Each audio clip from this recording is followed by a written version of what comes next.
Hey everyone, welcome back. For this one, we're going to be taking another look at the NVIDIA GeForce 7800 GT from 2006. See how it handles more modern, well, relatively modern, demanding titles.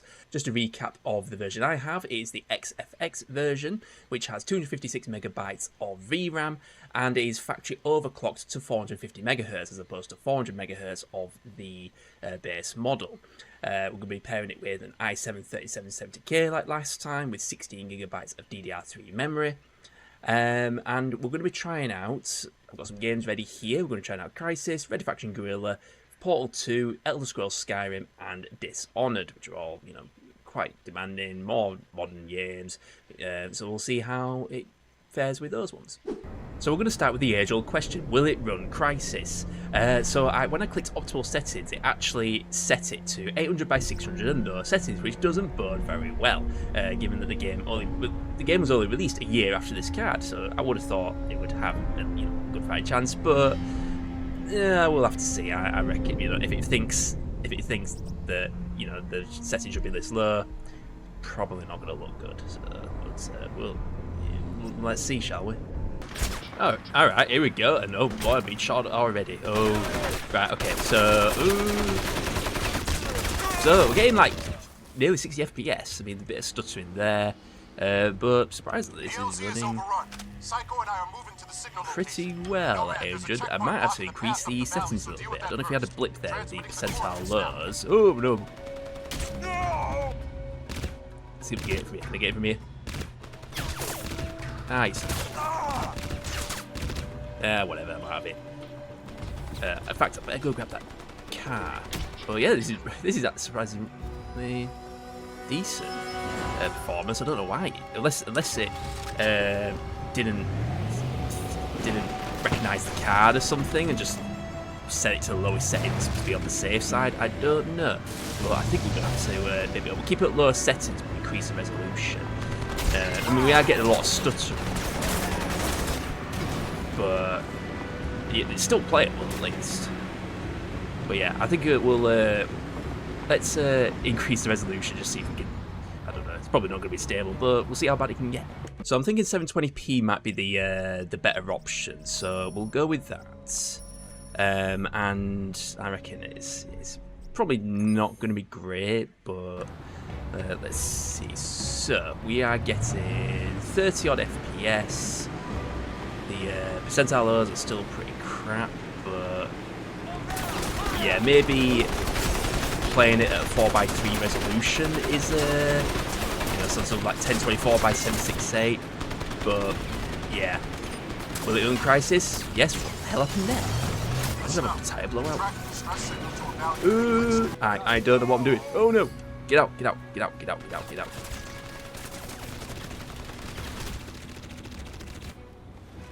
Bugger off! No! But yeah, even at 800 by 600 we're getting stuttering. It's no better at 720p. We get 30 odd FPS, which is fine. It's playable on a card like this. I mean, 60 FPS would have been a pipe dream back then. Shoot these guys. But yeah, it'll run Crysis for sure. Just not great, but at least it's playable. So I wanted to try Red Faction Guerrilla, but it turns out it doesn't even work. It just crashes to a black screen, and then it just crashes. I'll have to try and find something else to play. Oh no! I mean, I would have thought, the game only came out like 3 years after the 7800 GT, so I would have thought it'd be more than capable, but I guess it isn't. Okay, we'll try out Portal 2 now. These games are pretty well optimized, so I reckon it'll run pretty decently, but we'll go with 720p. Get a bit of stuff in the menu, that doesn't look good. But I'm thinking we'll just set to the lowest settings. Keep multi-core already on, of course, because we've got like a 4-core CPU. Yeah, but have everything set to low. Just see how we get on with that. All right, so we'll go into my favourite part of the game, the Chapter 6, the Fall, when you're up in the old Aperture Science testing facility. So this is looking really good. We're getting 80 FPS. We'll just drop down to 60 there. But yeah, there's a bit of, it feels like there's some input lag there. A bit of stutter there, but we have to hit the portals. The portals themselves are pretty intense on GPU, especially of this age. But yeah, I think this is as good as it's going to get. I know this game like the back of my hand. Wheat. But yeah, so we'll obviously max out the GPU, max out the V. Well, no, we're not maxing out the VRAM. Actually, we're using about half of the VRAM, 256 megabytes, but still running okay. Like I say, this game is pretty well optimized. Down we go, and down here. But yeah, it's going up to 100 there, but in the more intensive parts, you probably see lows of 60 odd at the worst. But yeah, I think Portal 2, you know, runs on a lot of older hardware, you know, really well. I mean, older than the game itself. The game was released in 2011. It seems like on the 7800 GT, it runs fine. Low settings 720p. Could maybe increase settings a little bit, but even at this resolution and settings, it just feels like there's a little bit of input lag. Doesn't feel right. But let's go activate the button. Push the button. Put that there. There. Oh god, this is where it's going to get awkward. Ooh, that input lag. There we go. Open the door. Our only way out. Always amuses me this. It's a huge vault door and just a lot of wall and a little door with a chair, random chair next to it. We're through. Anyway, so yeah, Portal 2. At least keep expectations low. It runs fine on this card at those settings. Right, so instead of Red Faction Guerrilla, we're going to try out Mirror's Edge, which also came out in 2009. We're going to run this at 800 by 600 with the low settings because I don't think this game's wait. You can already see from the menu we're getting like 41 FPS, and in the game itself we're getting 40 FPS, which is fine. It's playable. I mean, it's not a oh god, no, oh, saved, well saved. But yeah, it seems pretty stable. Jump over. I haven't played this game in years. I need to give it another go. I played Catalyst as well, the reboot. That was pretty cool. That was a really beautiful game. But yeah, it looks a bit rough around the edges, but it's pretty smooth. You get the odd bit of stutter every so often. And where do we go from here? Is there like a can't remember if there's I don't remember if there's a button you press to show you the route, or maybe that's in the other game. But we're looking for red.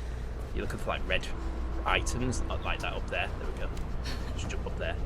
It's very bright, this game. Now this is where a controller is a lot better. And I'm gone. Ow. So how do I? Oh, you have to use DNA. Not the mouse. I'm trying to use the mouse. Sure. So where do we go from here? But yeah, this is running pretty. It's running okay. I mean, yeah, the percentile lows are good. How do I? Oh, there we go. Wait. There's no actual sprinting. I'm trying to sprint. I don't know. But oh, god dang it. One more try. The wall. Dang it. But yeah, we're getting like 60 odd frames per second. That's at 800. I mean, I did try this at 1024 by 768. I don't know what the hell I'm doing, but 1020 you get about 30 FPS. So to get the smooth experience, you're gonna have to run it at the lowest settings.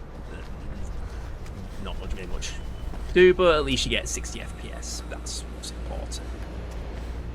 Let's try it one more time. Nope. I don't know. And there's probably a key you need to press. I don't know. But anyway, let's move on to the next one. All right, time for Skyrim. Again, we're going to run this at 800 by 600 with low settings.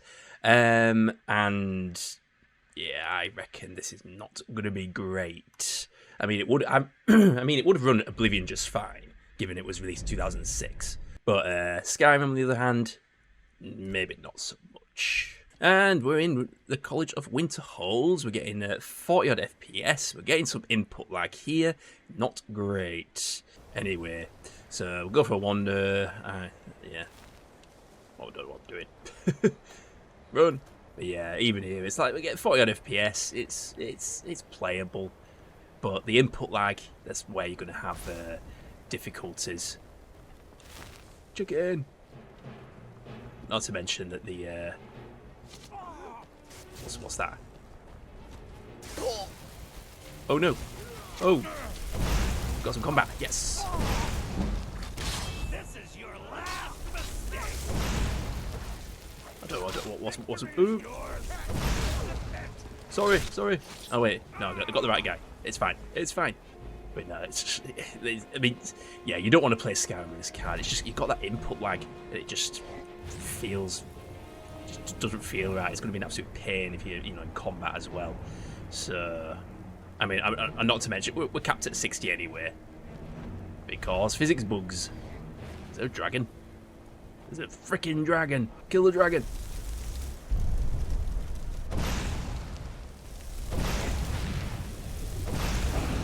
Kill the dragon. Should be fine. Oh no. Oh crap.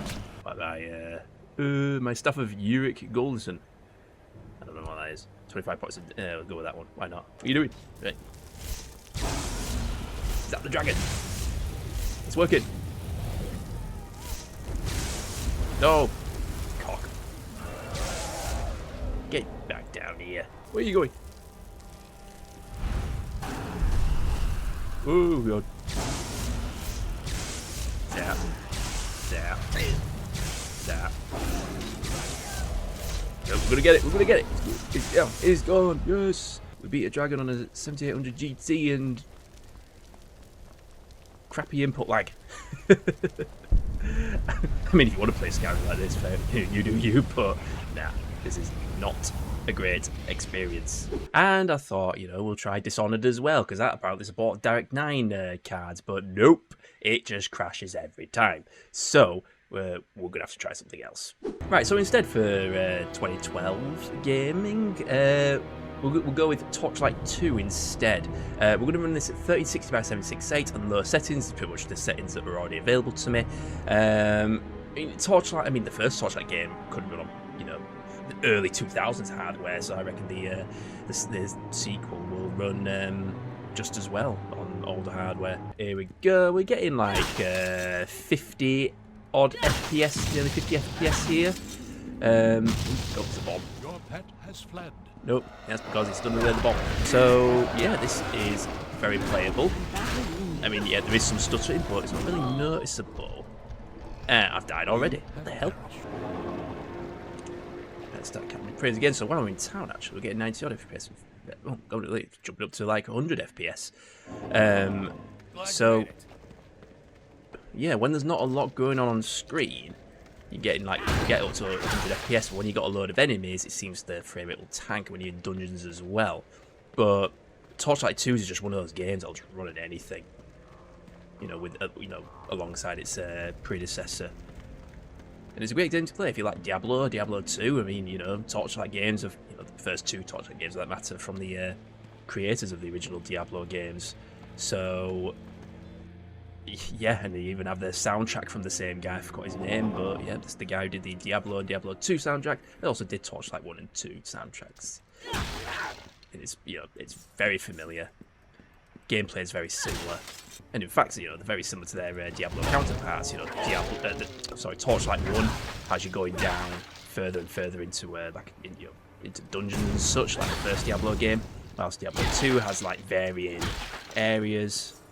Let's say Diablo 2 well, Torchlight 2, like Diablo 2, varying areas you go to with each area with its own boss. But yeah, this is very smooth. We're getting over 140, so you could probably crank up the settings, but probably when things get a bit chaotic, you probably don't want to. But no, I mean, if you turn VSync on, you know, you cap the frame rate at 60, it'll be absolutely fine. It'll be a good experience. Not to mention this is a fun game to play. I need to give it another go. Yeah, but yeah, you get the odd stuff here and there as the GPU gets maxed out. But it's barely noticeable. Doesn't affect the gameplay. Yeah, Torchlight 2 runs absolutely great, you know. As long as you play, you know, keep the lower settings low, but you run it at like, you know, 3060 by 768, which is like the recommended resolution for this card, because it's not, you know, after all, it's not a 1080p card. So to conclude, and I'm doing this unscripted, would I recommend a 7800 GT? As I said in the last video, it would make a great card for retro gaming. However, if you plan on playing, you know, newer games, even like, you know, like obviously it struggled with Crysis for that matter. So, you know, anything before 2007, 2006, it'll do absolutely great. But anything after that, it's just, you know, gonna struggle. And not to mention that DirectX 10 was around the corner. So, and newer games were already taking advantage of DirectX 10. So they're not compatible with this GPU. That kind of support came with the 7 series successor, the 8 series, best speaking of which, I do have an 8800 GT as well, which I will be testing in the near future, so be sure to subscribe to not miss out on that. So thanks for watching. Be sure to leave a like if you've enjoyed it, and let me know your thoughts on the 7800 GT in the comments below, and I'll see you in the next one. Thanks for watching.